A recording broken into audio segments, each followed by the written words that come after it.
Bonjour Quentin Romet, Bonjour Aurélien. vous êtes président d'Hominity, plateforme spécialisée dans le crowdfunding immobilier. Quel bilan dressez-vous pour l'année 2020, année si particulière avec la crise sanitaire?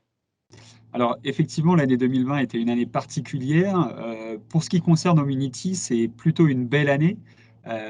C'est la 5e année consécutive de croissance pour la plateforme. On a collecté plus de 80 millions d'euros en ligne. Donc ça, c'est pour la partie collecte.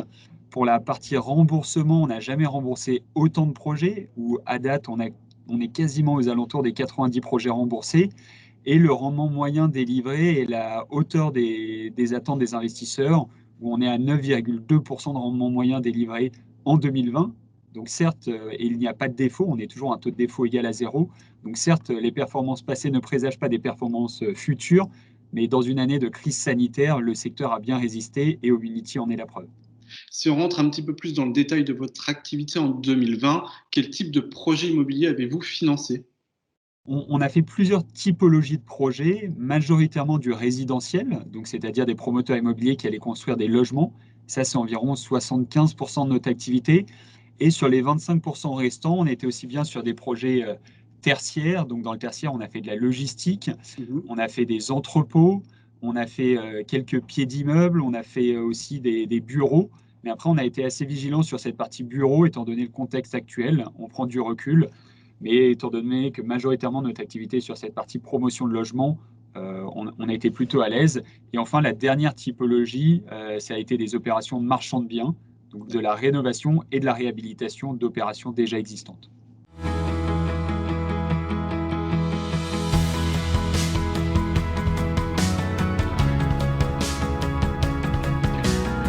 Comment vous pouvez-vous aborder l'exercice pour 2021, une année qui en fait risque de s'inscrire sous le sceau de l'incertitude? Exactement, ça sera une année encore particulière. Malheureusement, la crise sanitaire n'est pas totalement derrière nous. On a le sentiment, en tout cas, maintenant qu'on se parle et que le mois de janvier est passé, que ça sera une belle année. On a fait un très bon mois de janvier, donc on est plutôt optimiste de ce côté-là. Et ensuite, il y a eu un vrai effet de décalage en 2020 où les permis de construire ont été octroyés plus tôt en fin de l'année du fait que les élections municipales ne se sont pas déroulées au mois de mars, mais au mois de juin. Tout à Donc fait. pour notre activité, ça, c'est plutôt quelque chose de positif. Le secteur, en 2020, a collecté sur le crowdfunding immobilier plus de 500 millions d'euros. Et je ne doute pas que le record sera battu en 2021. Donc, ça devrait en principe être une belle année. Mais justement, cette crise sanitaire, en tous les cas, elle pourrait se révéler synonyme de bonnes nouvelles pour le marché du crowdfunding immobilier par rapport à d'autres placements dits traditionnels dans la pierre. Comment vous, au Munity, vous pouvez participer à davantage démocratiser le crowdfunding dans la pierre?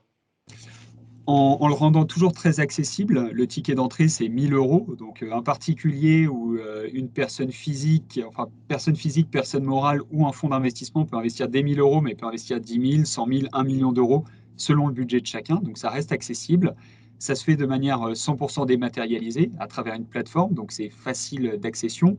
Et après, je pense que le produit qu'on propose, qui est décorrélé des marchés financiers, qui est un placement plutôt court terme, avec un niveau de risque-rendement qui me semble assez pertinent, à tout pour réussir. Et c'est ce qu'on souhaite mettre en avant justement chez Hominity et le faire connaître du plus grand nombre de Français parce que c'est pertinent dans le patrimoine d'un Français. Merci Quentin Romet pour votre participation. Merci à vous pour votre invitation et à très bientôt. Merci à vous de nous avoir suivis. À très bientôt sur BITV.